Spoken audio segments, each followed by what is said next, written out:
हम चर्चा करेंगे 2 या 3 स्मॉल कैप फंड्स की। और इस फंड को शॉर्टलिस्ट करने के लिए हमने 2 ही क्राइटेरिया रखे हुए हैं। पहला क्राइटेरिया है कि ये फंड कम से कम 10 साल या उससे अधिक पुराने हों, और दूसरा क्राइटेरिया है कि 1 साल और 10 साल का के बीच का इनका CAGR और XIRR काफ़ी बेहतर हो। CAGR और XIRR कहने का मतलब, यदि आप या तो लमसम मोड ऑफ इन्वेस्टमेंट या SIP मोड ऑफ इन्वेस्टमेंट में इन्वेस्ट करेंगे, थ्रू इन्वेस्ट करें, तो दोनों ही केस में इनका परफॉर्मेंस काफ़ी बेहतर हो। और काफ़ी बेहतर परफॉर्मेंस का मतलब जो हमने इस एनालिसिस के लिए रखा हुआ है, वो रखा हुआ है कि वो फंड जिनका 1 साल का CAGR और XIRR कम से कम 35% हो, यानी 1 ईयर का CAGR मोर देन 35% हो, 3 इयर्स का CAGR और XIRR मोर देन 25% हो, 5 इयर्स का CAGR और XIRR मोर देन 21% हो, और 10 इयर्स का XIRR और CAGR कम से कम 20% हो। इस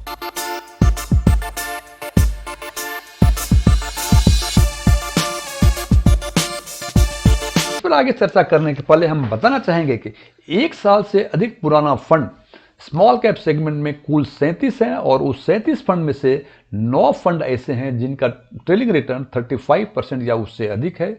और इस टाइम स्लॉट में Franklin India smaller company fund है जिनका सबसे अधिक रिटर्न 40.64% है।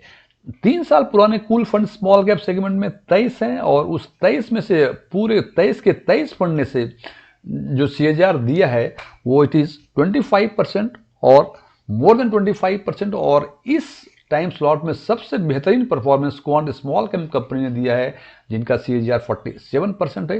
5 साल से अधिक पुराना स्मॉल कैप फंड कुल 16 हैं, उस 16 में से 13 फंड ऐसे हैं जिनका CAGR 21% या उससे अधिक है। और इस टाइम पीरियड में सबसे अच्छा रिटर्न जो दिया है वो क्वांट स्मॉल कैप कंपनी ने दिया है जिनका ट्रेलिंग रिटर्न 29.74% है। और 10 इयर्स के स्लॉट में कुल 11 फंड हैं, जिसमें से सबसे केवल 7 फंड ने 20% या उससे अधिक का CAGR दिया है। और इस टाइम स्लॉट्स में Nippon India small cap segment fund ने 29.13% सबसे अधिक CAGR या यूं कहने का रिटर्न दिया है।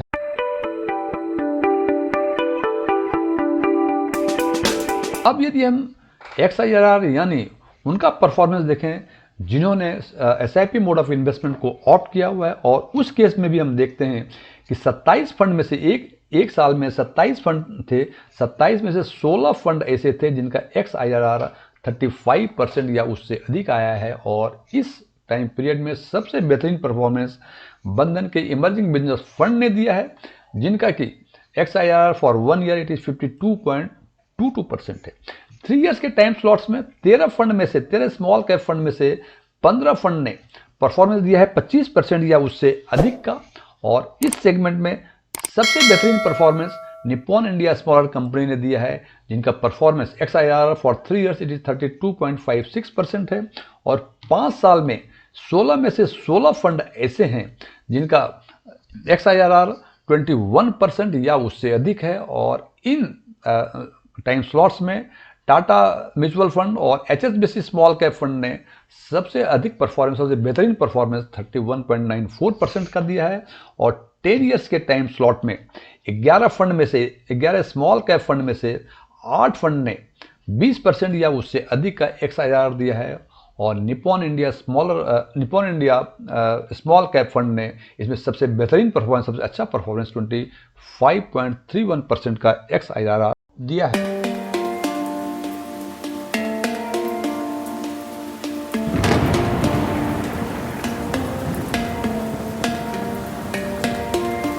अब यदि लमसम यानी CAGR के बेसिस पर देखें तो 11 फंड में से कुल 6 फंड ऐसे हैं जिनका 1 ईयर का ट्रेलिंग रिटर्न 35% या उससे अधिक है, 3 इयर्स का ट्रेलिंग रिटर्न 25% या उससे अधिक है, 5 इयर्स का ट्रेलिंग रिटर्न 21% या उससे अधिक है, और 10 इयर्स का CAGR 20% या उससे अधिक है। और यही बातें यदि SIP यानी XIRR के बेसिस पर देखें तो केवल 5 फंड ऐसे हैं जिनका 1 ईयर का XIRR 35% या अधिक है, 3 इयर्स का XIRR 25% या उससे अधिक है, 5 इयर्स का XIRR 21% या उससे अधिक है, और 10 इयर्स का XIRR 20% या उससे अधिक है।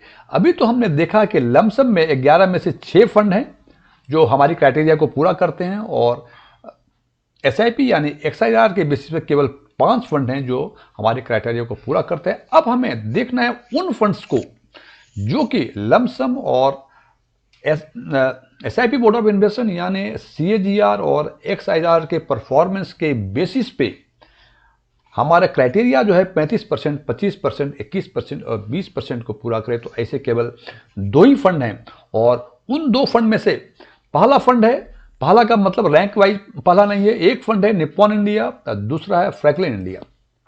यदि हम निप्पॉन इंडिया के 1 ईयर के लमसम की बातें करें, यहाँ देखते 37.25% है, 3 ईयर्स का 44.38% है, 5 ईयर्स का 26.52% है, और 10 ईयर्स का जी 29.13%। और यही बातें यदि एक्सआईआरआर यानी एसआईपी मोड ऑफ इन्वेस्टिंग बातें करें तो लमसम में 37th है, यहाँ 45.16 है, 3 ईयर्स में यहाँ 44 थे, यहाँ 32% है, 5 ईयर्स में यहाँ 26 था, यहाँ 35.3% है, और 10 ईयर्स में जो सीएजीआर था वो 29.13% था, और यहाँ का जो था 25.31% था।